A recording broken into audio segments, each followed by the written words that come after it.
Hello and welcome back to another episode. Today's guest is Carly. Carly is a Northern California native who found her way into the beauty industry 17 years ago.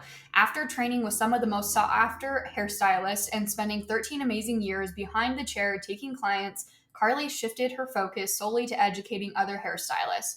Carly teaches in person classes, but has also had the incredible opportunity to connect with thousands of stylists throughout the world through her online education platform, Blonde Chronicles University, which currently has over 8,000 members. Carly is a multi time One Shot Hair Awards top 5 finalist, a member of the Schwarzkopf Digital Artistic Team, a BTC team member, and has built a following of over 650K followers across multiple social media platforms. In today's episode, we dive into how she built a $1 million a year online business within 2 years of launching. Let's dive into the episode. Hello and welcome back. I have Carly here with me and I am so excited. Carly and I have been Instagram friends for several years now, I think. I had the opportunity to go into her membership and teach. I think that was like 2 years ago now, which is like Yeah. absolutely wild. Time just flies by so fast. And ever since then,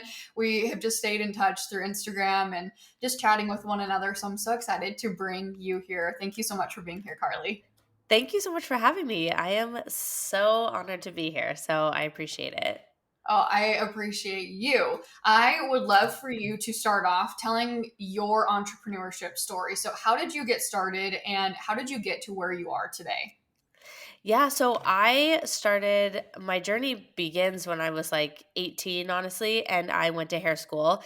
And I went to 1 year at San Diego State. I love it socially, but academically, this is not what I want to be doing. And I honestly went to hair school on a whim because I wanted a job where I could sleep in late, which is ironic because now I never sleep in past like 6 a.m. And I wanted a job where I could make my own schedule. So I really just was, I guess this is what I'm going to do. I'll figure it out. And I ended up loving hair. I always say I didn't go into hair because I had this like insane passion for doing hair, like a lot of my coworkers do and people in the industry, but it worked for me at the time. And then I fell in love with it. So graduated hair school, started working behind the chair, taking clients. And it wasn't something that I did really love it, but I didn't have this crazy confidence doing it. I talk a lot about that, just how doing hair took a while to click for me. But at that point, I'm like, what else am I going to do? So stuck with it, kept working at it. And then around year 10 of doing hair, I started to dabble in education. And this was just in person education mostly. I was traveling around teaching classes, selling tickets to my classes.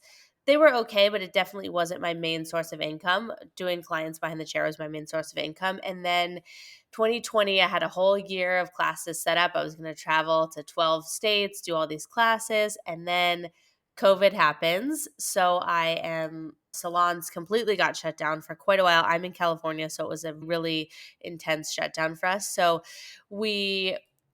Just was like, I guess this is my chance to pivot. I had considered and thought about doing some sort of online education prior to this, but didn't really have the time to focus on it. And then when I was at my house doing absolutely nothing for months, I was like, this is my chance. So I launched my online education platform, which is called Blonde Chronicles University, and it's a subscription platform. And that was in April of 2020.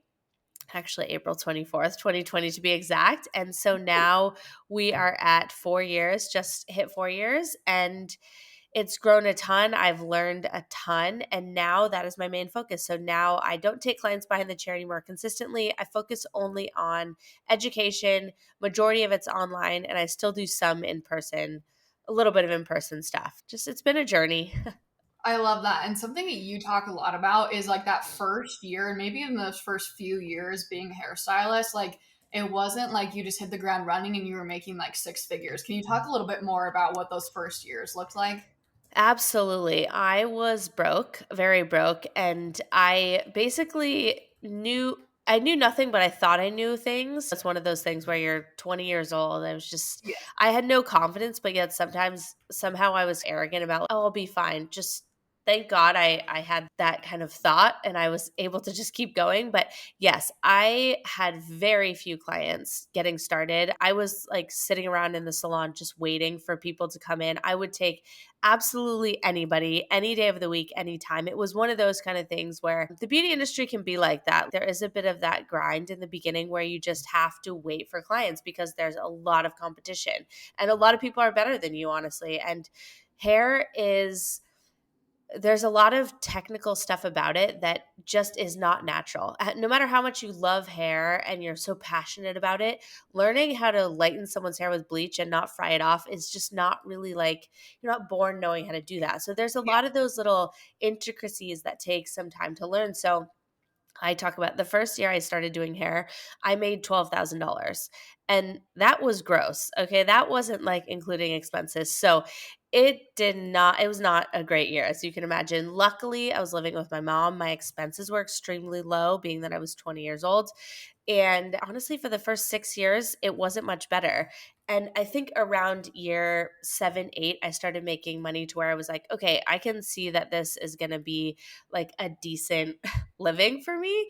And then my 10th year of doing hair, it took me 10 years. I made 6 figures, like net take home money, which was huge for me. Now, for anybody who's not familiar with the beauty industry, it's like this goal is like 6 figure stylist. And while that's excellent, I think it's thrown around so easily that's just going to happen overnight. And I was just shocked at how I was like just broke for the first couple years. Such as with a lot of businesses, not any business, but with a lot of businesses, you have to put in that time and get through those really crappy just those years of grinding, and it did pay off, of course, but yeah, it was tough. And I was at a lot of points I was like, did I choose the wrong business? I don't know if this is ever going to be lucrative enough to actually live. And like I said, thankfully my mom was supporting me, but there are plenty of people that get second jobs and I was close to that many times for sure. Yeah, no, I love that story because Instagram is. We look at people and we're like, oh, like they just made it. But Right. it's, there's so much behind the scenes that we are not seeing. I would love to know how you decided that you wanted to start teaching like in person and then how that obviously like COVID was the reason why you started teaching digitally. But what was that transition looking like for you? Did you have people who were like, hey, I would love to learn from you? What did that transition look like around year 10? Yeah, absolutely. So it started with my friend actually who owns a salon in Los Angeles, which is close to where I'm located. She was like, will you come teach a class just to my stylists and I want them to see how you do hair. And I was like, teach a class? What are you talking about? And I never taught a class. She's just come and just don't tell them you've never taught a class, but just show us what you do. And I did. And it was just very casual. I basically was doing hair and walking them through the steps. Yeah. And I really loved it. And I walked away from that being like, oh, I like that. That was fun.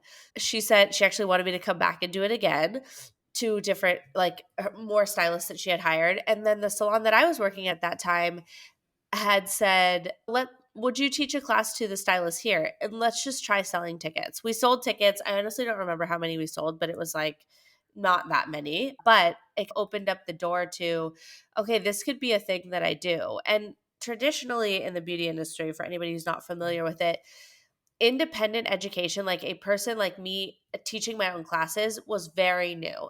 Previously it had been like if you want a class, you go to a hair convention and you have a big brand like Redken or Schwarzkopf or L'Oreal teach you a class. That was the way you learned.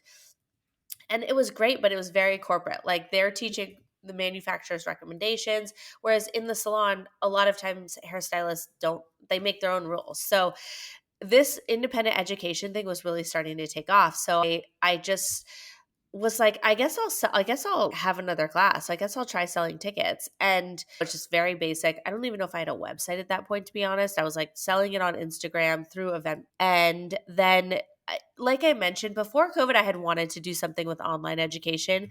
There was this very small movement. A couple people were starting these private Instagram accounts basically, and Yeah. you had to pay to be a member. That was way before Instagram subscriptions, and you paid to be a member, and then there was content on the page. I Yeah. was like, I want to do that, but again, didn't have the time. Yeah, COVID was the catalyst, and to be honest, COVID was horrible in so many ways, but COVID changed my life in maybe the best way possible. Again, not to take away from all the terrible things that happened and people's businesses suffered, but for me, I just saw this opportunity.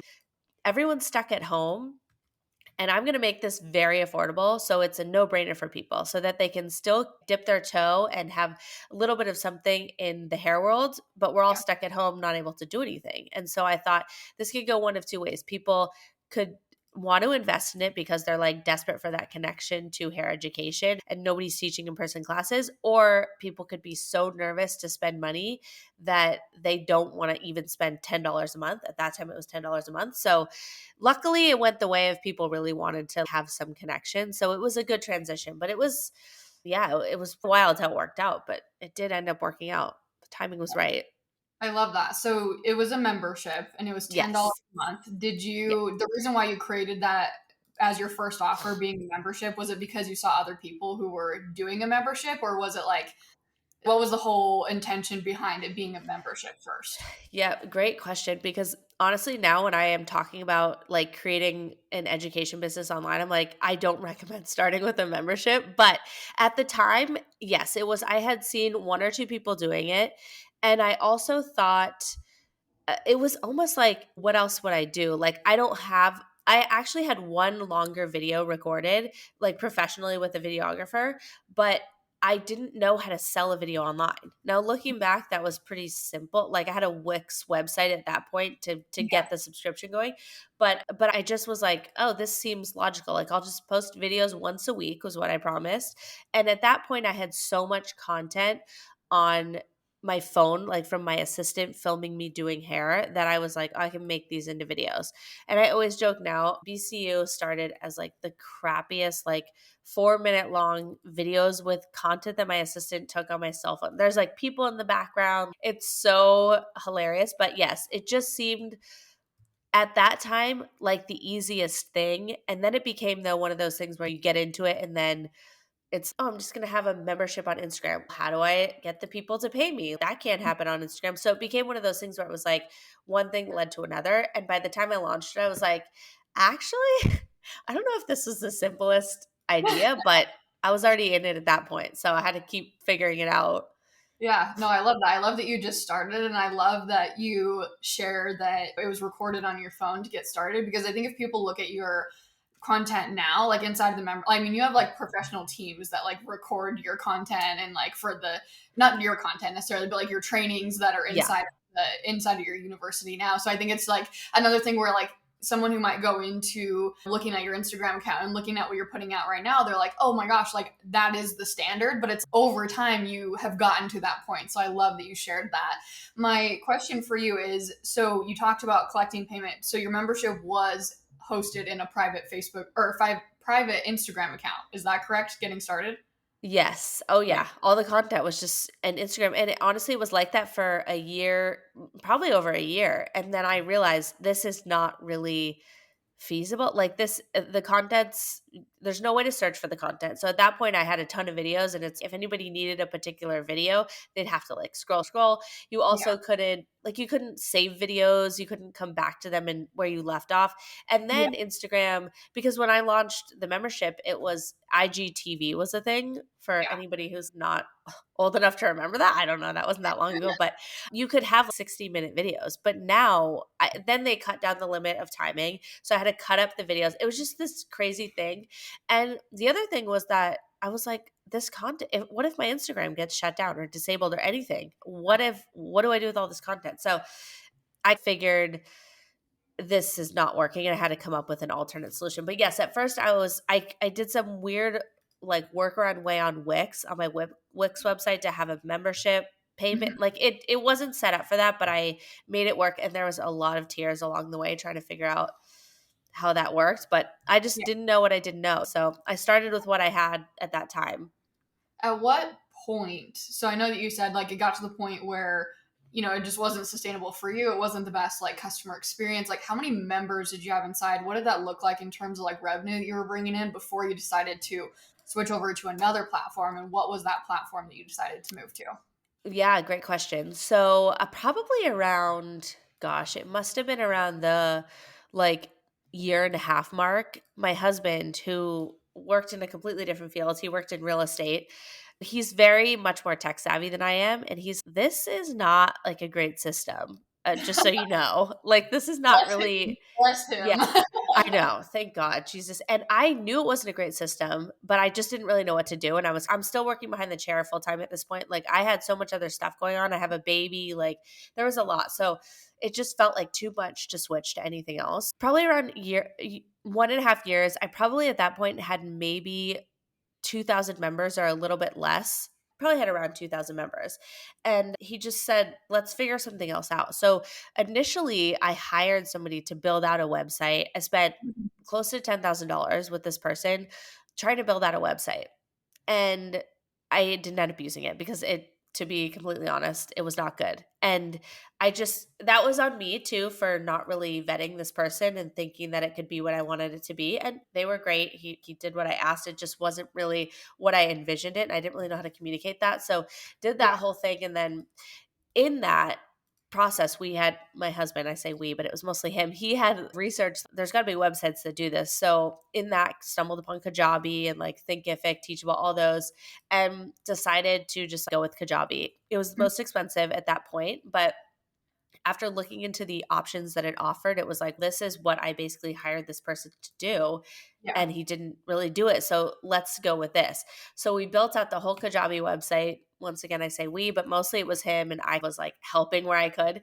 Built out the whole Kajabi website. But at this point, I have 2,000 members that are existing on my Wix website, right? And they didn't have an integration where I could transition those payments to Kajabi. So Yep. still to this day, I have people that are paying on Wix and it's just a nightmare, but it is what it is. I couldn't do anything about that. So we went with Kajabi. It's been incredible. It's worked so well. It was a website built to do exactly what I need to do. So it was so once that switch happened, I was like, oh my God, like this feels so much easier. The Instagram account then became just a place where members could message me directly, but none of the content was on there. And it's so much better, to be honest, because now people can go on the website, they can go on the app, just so much more user friendly. So that was a great transition point. And revenue was, I don't remember the exact revenue, but it was decent. Like, it was definitely supplementing my income quite a bit. And Kajabi is not the cheapest option, but I felt it was worth the risk of paying for that. Like, it just totally was worth it. Yeah, you also paid 10 grand for a website and you could have Right. that money towards Kajabi. And if we're looking at comparison wise, also Exactly. too, I'm curious to know, so you transitioned from having a private Instagram account over to Kajabi. Did you download all the content from that Instagram account and move it over to Kajabi? Did you re-record everything? What did that look like? Yeah, I basically downloaded all of it and it was a huge process. Yeah. And going into it, we were like, this is going to be a huge pain, honestly, to do this. But long term, it won't be a pain because just once a Yeah. week we upload a video. So, yes, I downloaded everything, recreated like the modules, put all the caption and stuff in there. It was a huge process, but it paid, like, it was worth it. Yeah, I can totally relate with having people. So I built a membership.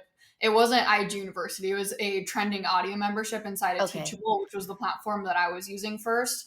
Yep. And when I decided to move over to Kajabi, I had people who were still paying for that trending audio membership for, I think it was like a year and a half. So like Yep. even after I had transitioned over to Kajabi, I still had people over there. So I was like, I totally get Yep. with the Wix situation and everything. And that's why when anyone comes to me and they're like, hey, I want to build a membership, I'm like, hey, let's think long term here. I'm like, don't make the same Yes. mistakes that I did because it's a pain to move the content over. It's a pain to move the people over and then to juggle between these two platforms because you can't move people's subscriptions. Like yeah, I can totally relate to that 100%. That is not fun. Yep. Oh, it was a pain. It was crazy. Oh my I would gosh. Yeah, I would love to know, what did your social media look like at this time in terms of like followers? Were you just on Instagram? Were you on multiple platforms? Because you have 2,000 people. That's a hefty amount of people inside of a membership. Like most people, like when they set out to build a membership, like that is beyond their wildest dreams of having that amount of people inside. So like how did you get that amount of people inside? Such a great question. And to be honest, when I thought about the membership, I was like, I hope that 100 people sign up. Yeah. Now, I will say, so that was beyond my wildest dreams as well. I will say I attribute a lot of like immediate success of it to COVID. Hmm. And Yes, I give myself credit, like, the content was fine, whatever, but really, it was the timing of people had been at home for about a month. Yeah. They were really itching to get back to work, and I presented this $10 a month thing. Like, Yeah.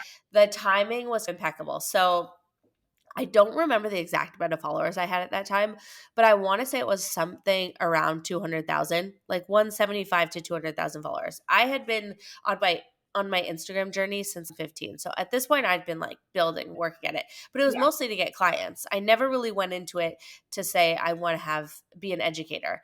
So the first weekend I launched BCU, 700 people signed up, which was beyond. I was literally looking at my husband saying like, what I literally was like, I think like I'll get 25 people this weekend because I Yeah. really didn't know. And it's that whole thing of you can have a million followers. That does not mean anybody's going to buy absolutely anything from you. And at this point, the only thing I had tried to really sell to my followers was a few in person classes, which Yeah. sold okay, but it was like people had to travel to them. And it was different. So I really didn't know what to expect. So I do attribute, I had this instant kind of like blast, which really helped motivate me off the bat, and I really think it was just the certain circumstance, and nobody else was really doing this at that point. I was only on Instagram. TikTok wasn't a thing. I was only on Instagram. I really hadn't dabbled in like YouTube or anything like that. Mhm. And yeah, it was just I was figuring it out. I really didn't know what I was doing, to be honest, and I didn't know how to sell anything. That was the other thing. Looking back, I'm so grateful for those people that were like, "Yeah, sure, I'll take a chance." Because what do these people know? Like, I was basically my selling it was me talking about my process of setting it up and showing, here's what it looks like and blah blah blah. So looking back on that, it was wild. But from there, I was like, there's something here. And I just kept talking about it and talking about it. And all the time, that's when I really got into, okay, I actually have to sell something. And this feels weird because selling an online offer is very different than trying to get clients to come to you to do their hair. Yeah. So it was a journey, but I'm grateful for the timing when it did happen because I think it was to my benefit for sure. You're an action taker. I Thank you. always say, like, action takers are money makers, and you are a living proof of that, where it was just like, hey, like, I'm gonna put this out there, and there might be 10 people who buy, and I'm just gonna do it, and I'm gonna figure it out. And it's Instagram, and then you're figuring out Wix, and you're figuring out the private Instagram account, you're just figuring it out, and you're like, hey, I don't know any of this. I didn't go to school for business. Like, no one taught me this. Let me just figure this out. And I love that so much. Now, a question for Thank you, you. since you have been on social media for quite some time, you've probably gone through the peaks and the valleys and the slow times. And like, how is that specifically in terms of the last few years of marketing this membership and trying to grow it? What has that looked like for you? How have you increased sales during those times? Like, what has your focus been? Because like, that's huge. I mean, every person who's on Instagram who has a business is going to go through, the times of like extreme growth and engagement, and then there's these low times where you're like, oh crap, like, what's going to happen with my business? Oh yeah, 100%. And to be honest with you, the first couple years of BCU was like growth. Just a Yeah. lot of growth. And thankfully, like I said, I was like one of the only people in this space doing that. Yeah. And I was really fortunate for that. And then after a couple years, it was like teetering off, not quite as much growth. And I'm like, did I get canceled? What's going on? Why is this growth like this? And same thing with Instagram. Instagram is so up and down. Sometimes you go through periods where you can do no wrong. Like your videos are just getting tons of views, like so much engagement. And then for seemingly no reason, it completely switches. And it Yeah. was a lot like that with my business. Like I was really realizing, okay, this might not be constant growth all the time. And sure enough, like with my hair business too, behind the chair, it was the same exact things. Honestly, in the beginning, it was terrifying. And I was like scrambling. I felt, what am I going to do? I'm like trying all these things. I went through a period where I was posting 5 times a day because I wanted to boost my engagement. And I was like obsessed with it. And to be honest, now I have had to let go. You can it was ruling my life, to be quite honest with you. And I was counting every single member that joined, every single member that canceled their membership, every single credit card that declined. It was ruling my life and it was exhausting. And I Yeah. was like, this is not why I got in this business. Like, Yeah. this is really killing me. So I just really decided, like, I'm gonna, for one, with my business specifically, I decided to diversify. The membership was the only thing that I had, and I needed to branch out beyond that and diversify a little bit. So that really helped, having some other offers for people that maybe don't want to commit to a membership. And the same thing with Instagram. I was like, I need to experiment with other content. I'm always inspired by you because you always say like a percentage of your content should be experimenting with stuff that you really haven't done and like seeing if it sticks or if it works and if your Yeah. audience likes it. So same thing with Instagram. I was like, posting 5 times a day is psycho and it's taking over my life. And yes, it boosted my engagement, but I can't sustain that. That's insane. And then after a while, it stopped to work. It stopped working. So it was like in the beginning, yeah, there was a boost and people joined and blah, blah. And then it was the same thing. So I'm just killing myself posting 5 times a day for what? Yeah. So it's really been a journey of just accepting I'm not always going to be in 100% growth mode. And that goes for Instagram and that goes for my business and really with anything. And so I had to just give myself permission to be okay with the fact that I'm not going to get 100 new members every week, and that's not going to happen. That's not realistic. So wrapping my brain around that was tough. But remember, the only business I had ever really had was my hair business behind the chair, and working one-on-one like that is very different than working one to many when you're selling an offer like that. So Yeah. it was really just an acceptance and constantly reminding myself like it's Yeah. okay if it's not full growth all the time. Like your life is not over. But I Yeah. still sometimes struggle with that. Yeah. Me too. Me too. So you're definitely not alone in that. It's Good. hard. That is where your main source of income is coming from. It can definitely cause a lot of stress when things are down. But I've also Yep. realized too, especially for me, I haven't really grown on Instagram in the last 6 months, but like my business is still thriving. And I think that Right. like the way that social media is set up, like it's so addictive in the sense of getting like the likes and the views and like the virality. And Yep. even if you're like, oh, that doesn't matter, I'm like, okay, come on, let's be honest. Right. It does matter Right. to everyone who has a business on social media, but it is Totally. recognizing that you can leverage what you've already built. And I think it's a huge conversation that isn't happening where it's, oh, just go out and chase, more. And don't get me wrong, like more visibility is important for your business, but you can also leverage what you already have, what you've already built. So I think there is that balance of seeking out the more and like also leveraging what you have, but also realizing too that there are just peaks and valleys where it's like there's nothing that you can do, or it's just Instagram is the answer. Something I would love to know for you and your journey with your membership, you have increased your price on that. What was that like deciding factor? And then what was also like the time frame of when you started to introduce more offers besides just your membership? Yeah, such a good question. So when I started BCU, it was $10. Then it increased to $15 like a couple months in, I think. And then about 2 years in, I increased it to $18 a month. I also had an annual option and I added in a 6 month option. And those were like you get 1 month free or something. Like it was a little bit of a better deal to do that. And that was that way until January of this year. So now we're in May. So it's been about 5, 6 months. Yeah. Maybe just I think it was January. That choice really came from so what I was struggling the most with was $18. I'd barely raised the price, but when I started BCU, it was appropriate for a $10 price point, in my opinion. The videos were not good. They got the point across, but they were quick. They were not professionally filmed. Like I said, there was like other clients in the background. Like all of them were a voiceover. I was only showing so much because they're like less than 10-minute videos. Then Yeah. as time went on, I hired a videographer. All the videos are professionally filmed and edited. There's a website. There's an app. There's all these other things. There's guest educators, like all this content, all this stuff that I had added in. And I felt like the price point was not reflective of what it was at that point. Yeah. But the biggest catalyst was that so I initially started and I had a 6 month minimum commitment, right? So I was like, this is at a point it became this is so much content to let somebody in and get all the content literally for $18. Yeah. There was like close to 150 videos. It felt I couldn't sustain the business if I did that, like paying for the videographer and all that stuff. So I had a 6 month minimum. And I had the 6 month minimum from the get go, started with that. But what was happening was people were joining and then canceling their credit card or their credit card would decline after a couple months. Enforcing the 6 month minimum, you could only go so far unless Yep. you take the money up front, right? So And I think anybody with a subscription has run into this. You're like, oh, recurring revenue. And then you're like, oh, credit card declines and people canceling. That's something I didn't think about. I was like, I need to make this make more sense. The other thing I wanted to do was have different tiers.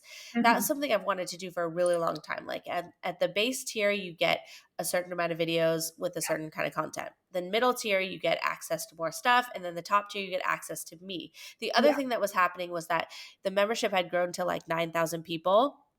And I had promised with the membership, you get access to contact me directly. Now Yeah. that's when I thought I'm going to get 100 people in this thing. And I'm like, sure, I can manage that. Then it just grew to something crazy that I never could have imagined. And I'm only one person here, like $18 a month to have full access. Now some people take advantage of that. Some people will never DM me, but I needed to make sure that I could give the people that were in the membership like what I had promised them and my attention. So that happened about 6 months ago. We went to 3 tiers.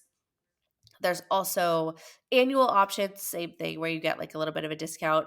But it's been, I was really stressed about it, to be honest. And it's been good. Like, it's been really nice to have those variations. It Mhm. makes a lot more sense. I'm probably getting the same amount of members. They're just paying different prices. And now it's commitment free. So they can come in, pay whatever for a month, 2 months, whatever you want, and then leave. So it feels like less stressful for me as well because I'm not like obsessing about that 6 month thing. Yeah, it's been a journey. We'll see. But I think it was necessary for after 4 years, it was like I Yeah, have increased the value enough to change the price. for sure. What are your prices now in those 3 tiers? Yeah, so the base price is $27 a month. Sorry, I have a cold. The plus membership is $47 a month. So the base one includes just my personal videos and it's only technical education. If you want to learn how to do a highlight, there's like over 100 videos in there still though. The middle one is my videos and guest educators. Yeah. So whatever they cover. And then the top tier is called the all access and that's $87 a month. And that one has access to every single video. You can DM me as many questions as you want. And there's also something called the BCU masterclasses, which happen once a month, which is like non technical education. It's an educator that teaches like a presentation. There's a workbook that goes with it. So, more value for that higher tier. I love that. Do you have a team?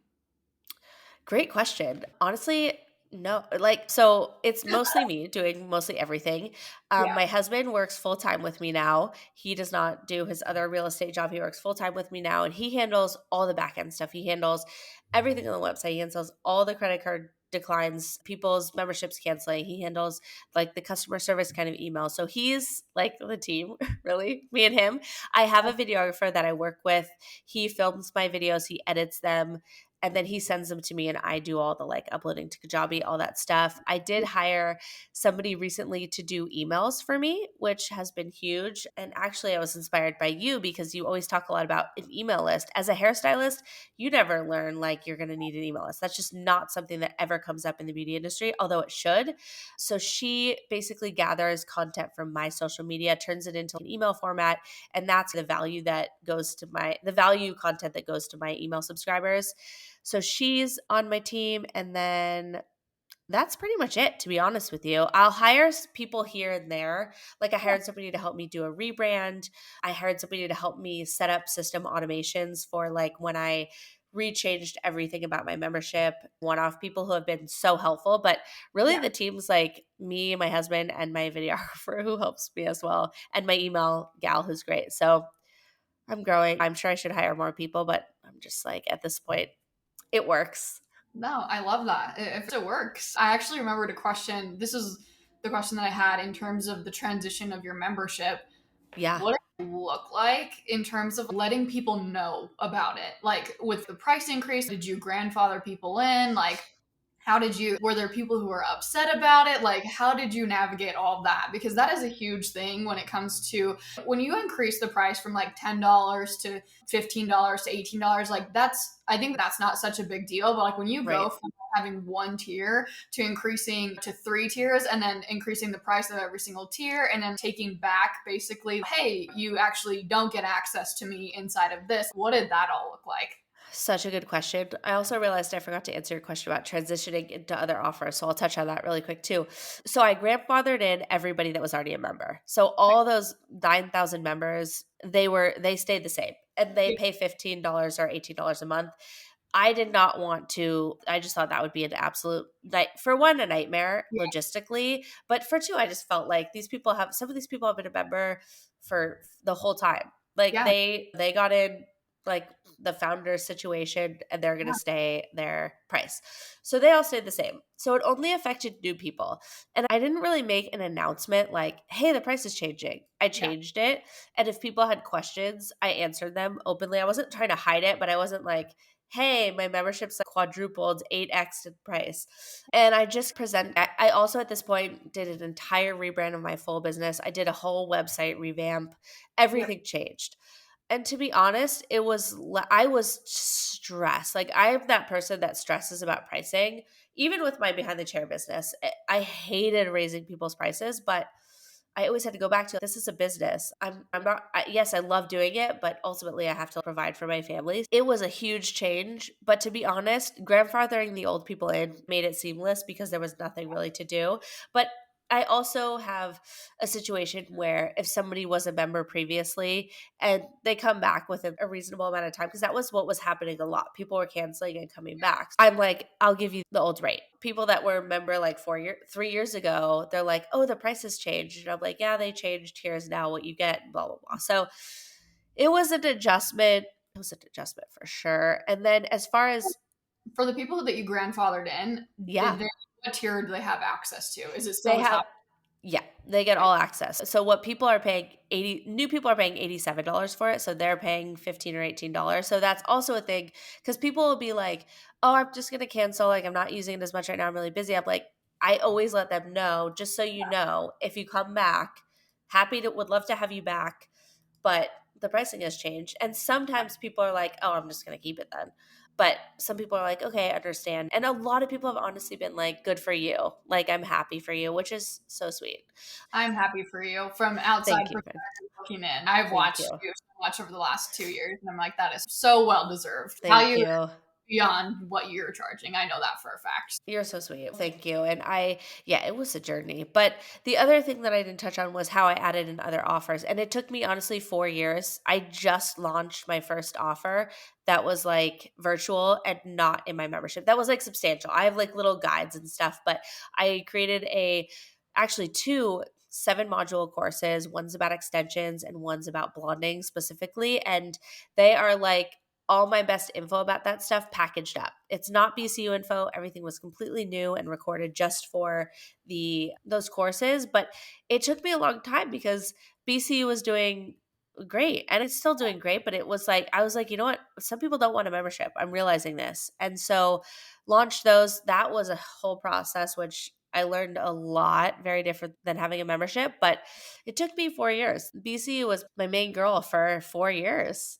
And then I No, had to pivot a little bit.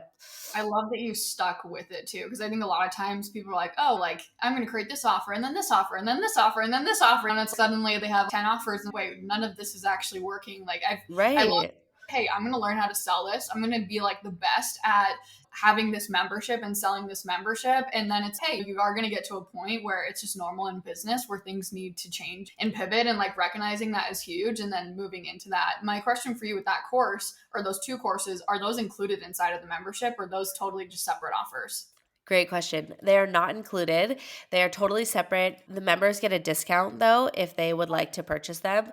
So Okay. yeah, they're not included. And I went back and forth on that, but I was like, if I'm not, I can't include them because then I'm still going back to my membership is the only Yeah, thing. So I had to have something else, but they're not for now. I love that so much. Okay, my final kind of question for you around the membership is where are you currently at now in terms of like students enrolled, and what does your revenue look like on a year to year basis? Great question. The last 6 months, last 6 to 8 months have been honestly some of the worst in BCU history as far as enrollment and as far as people canceling. So I think it's important to talk about that too, because like I said, I had years of growth and then all of a sudden I'm like, losing members because people are canceling their subscription, their cards are declining. You Yep. know, I don't know if it's like the financial economy, um, or the financial kind of environment that we're in with the economy, but either way, the past 6 months have not been the best. So we've lost actually like it's probably around 85, 8,600 members right now. So it's down a little bit. I was at like the peak was like just over 9,000. I think I don't remember the exact number. So lost a little bit of members, which in the beginning when that was happening, that was my panic setting in. I'm like, oh my God. But again, it's like leveraging what you already have and knowing that luckily now at this point, it would still like there'd have to be a lot of loss for BCU to like completely tank and not exist. So, yes, so financially the membership alone is probably bringing in around 150,000 a month in revenue, and that's been pretty consistent. It varies a little bit. Obviously, the number of members fluctuates, but now I've added in some new courses. So, that's around what the membership brings in, which feels like I never ever in my life would have imagined that. So, that's cool. So, it's still right now it's not growing. It's not growing, it's going the opposite way, but it's leveling out too. There's those periods where a lot of cancellations and then there's no cancellations and then a Yeah. ton of growth, not a lot of growth. So that's why I am like dabbling in other things. I'm experimenting with other offers and figuring that out. So it's always a learning experience. It's nonstop. Just figuring out what works, what doesn't, and pivoting. Yeah, I love that. I'm like beaming for you because that is just so well deserved. And I know that has been such a journey for you. And I just Thank think you. that was really amazing. My very final question for you is if you could go back to day one of your journey and tell yourself like one piece of advice, one, like, I don't know, encouraging message, like, what would that be? Oh man, I would say I it's so cliche, but it would be just keep going. You don't need to see the full staircase. You just have to take the first step. I love that phrase because it really is this thing of you just have to do what you have in the moment. Like you can't look ahead. It's easy to get analysis paralysis and be like, I don't like you were saying at the beginning, like I don't have professionally filmed videos. I don't have this. Like I can't start until I can pay for a video. And it's no, you have to just go, jump in, figure it out. So it would just be like just continue doing that. Like just take one step and the rest will follow. Take one step, the rest will follow. And that's the mindset I've operated with. And not having to see the full picture, but just figuring out as I go. And I think that can be helpful for honestly any entrepreneur because you get too caught up in those little like things that stop you from doing anything. So sounds cliche, but that's really that's what it would be. No, I love that so much. And I also think too, like it makes looking back on your journey so much more, wow, look at what I just did because I just started messy. I started when Right. we're imperfect and it wasn't like I just waited until like I had it all figured out to get started because truthfully, if you do that, you're going to be waiting for the rest of your life A because thousand you have it percent. all figured out no matter how many years you are into business. But I love that because I have very similar journey with like my membership and my offers. Like looking back, I'm like, whoa, like thank goodness Right. people like believed in me and they wanted to purchase from me because look at where I am now. But I mean, it's really cool for you to look back on your own journey, but also really cool for like the people who are in your community to see your evolution too of that growth where, you know, you were talking about people have been in your membership since day one Day and like one. Yeah. how cool is that they've been able to see the entire evolution of BCU. Like, I just think that's so powerful. And like, you're just a living, breathing example of taking action. And I think that's something too, as educators, that we don't think about enough is it's not just, oh, I'm like in it to teach people. And yeah, you're obviously in it to teach people, but even the things that you don't even think that people are paying attention to are actually like sometimes the most powerful things, like you being an example of putting yourself out there, taking action. Like people are watching you and they're looking at you and saying, because of you, like I know that I can do it too, which I think is so awesome. Thank Okay, you so final, much. very final question for you. Where can people find you if they want to connect with you, especially hairstylists? What is all that information? Yeah. My Instagram is at the.blonde.chronicles. And that's the best way to find me on Instagram. My website is the-blonde-chronicles.com. And all the info about everything that I have is on there. But Instagram, obviously, I have a ton of free content on there and a little bit more of my personality is on there as well. So that's the best place. I love it. And I wouldn't be surprised if literally every person in my community is already following you because I talk about you in podcast episodes all the time. I talk about you in IG University all the time. Like, I am Carly's number one biggest fan for sure. So I'm Well, I sure, feel the same about you. I oh, just appreciate you. you're so sweet. Thank you so much for sharing your knowledge. I could have just kept asking you questions and just chatting. And I know this is going to be so helpful for people. So thank you so much for your time. Thank you so much for having me. It was such a joy to be here. I love that we've connected on social media, and I'm just so grateful that I got to do this. So thank you for having me. Of course.